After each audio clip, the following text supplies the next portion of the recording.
I wanted to talk about Tank Bigsby and Travis Etienne in Jacksonville, where definitely like a little, it's strong to say panic with Etienne, but people are asking questions about Etienne and his true upside this year, his summer ADP, where he's like on the RB1-2 borderline, I believe. And Demetrius Harvey of the Florida Times-Union has reported Bigsby will, quote, have plenty of opportunity to quickly become the team's primary backup to Travis Etienne. And it just seemed he's a day 2 pick, drafted in 3rd round. Tank Bigsby, like, seems like could very easily just slot in this committee and steal, you know, some of like the less glamorous touches from Travis Etienne, but the kind of touches he needs to like be a true RB1.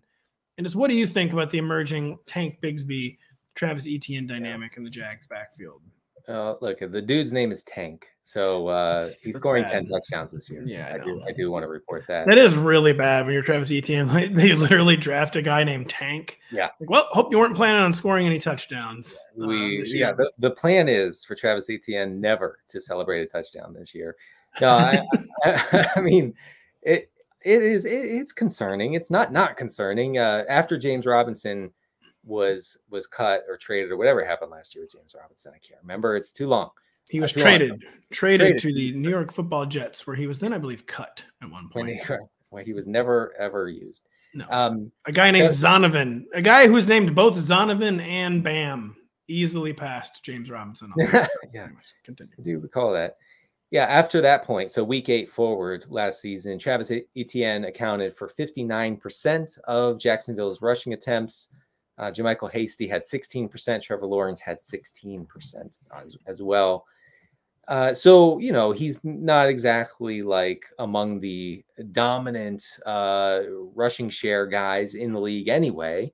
And I think that could be okay from a fantasy standpoint, especially a PPR, where he's a really good, efficient pass catcher.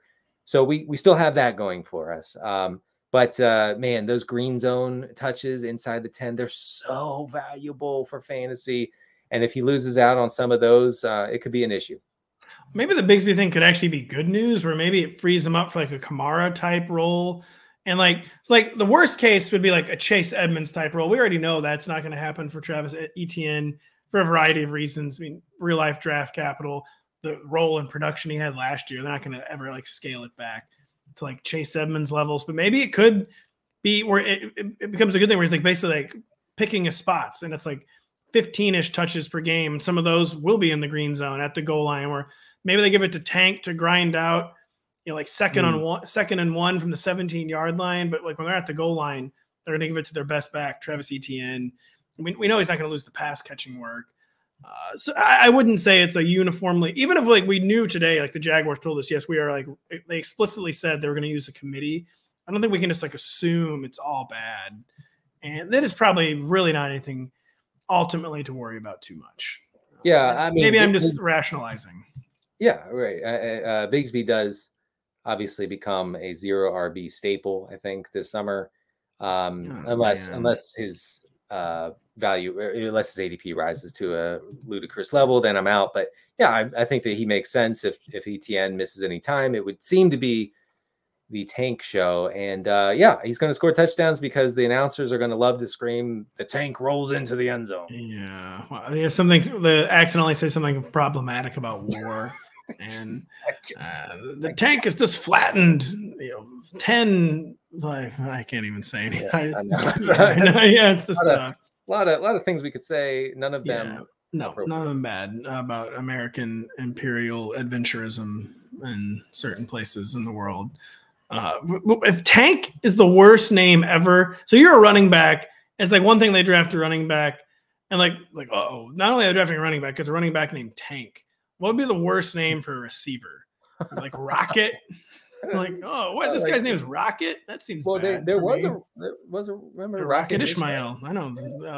Or like Hands. Oh, Hands. Yeah. That seems bad. Yeah. Seems real bad. Right. Yeah. Oh, I got one. Targets. So, they call them targets. I think Rocket would be the worst, but yeah, I would not want to be on a team with a guy drafted onto my team named Rocket, because no one's calling me Rocket. I don't think there could be anything. Yeah, I don't think there could be anything worse as a running back than hearing your new backup is named Tank. Oh yeah, because I mean, bad. do you know how much the offensive linemen for the Jaguars instantly loved that pick? I know, it's true. We get to block for a dude named Tank. This is amazing. Yeah, it's gonna be, but whatever. I'm not worried. And your name is Travis? No, yeah, real bad sign. Travis and Trevor, huh?